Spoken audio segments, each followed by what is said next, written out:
Hello and welcome to Pro Tips with Studio Pros. Today we're going to talk about writing the truth.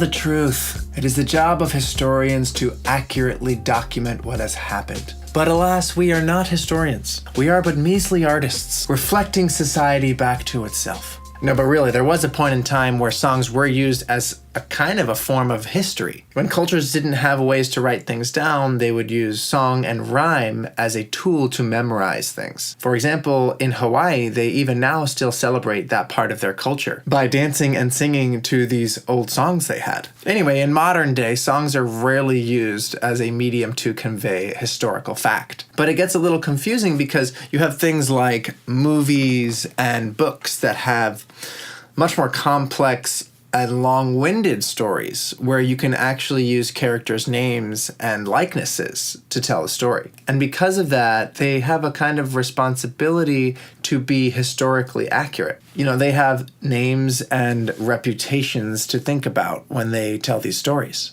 Songs, on the other hand, we have more freedom. Our paintbrush has more latitude than those constricting art forms. Our job is just to write the best possible song. So how are some ways we can take a story that we already know, maybe something that happened to us, or maybe something we've heard about, or maybe something that's already been written about? How can we take that and tweak it to make it work for us? Well, if it's something that happened to you, it's really easy to just take yourself out of the story and tell it in the second or third person. Conversely, you could also insert yourself into a story that you originally had nothing to do with. An easy way to remain mostly anonymous is to not use names in the story. Just say he, she, they. Or if you really feel like your song benefits from using names, then just use different names. Nice thing about that is if you need one of the names to rhyme with a word, you can just make up a name.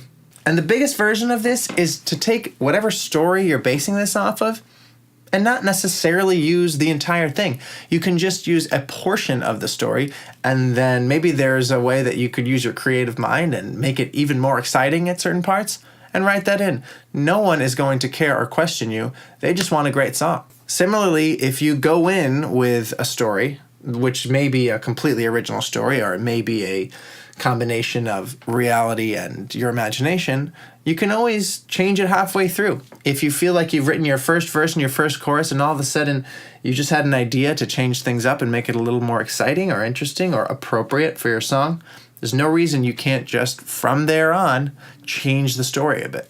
Unless you were hired to write a song for a specific historical society, you really aren't bound by anything but your own imagination.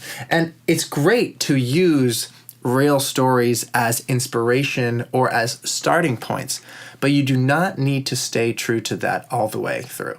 So anyway, this is building up to this quote that you may or may not have heard before, and it's often misattributed to Mark Twain. But the quote is, "Never let the truth get in the way of a good song." And I want you all to remember that when you're writing. No one knows the process. They only see the final song. So whatever you have to do to get to the final song is fair game. Well, I hope you guys enjoyed this episode. This has been Pro Tips with Studio Pros. Please like, subscribe, and comment below. Please check out our services at studiopros.com. We have some of the most talented musicians in the business just waiting to work on one of your songs. So go out there, make up some new truths, and write some killer songs. See ya.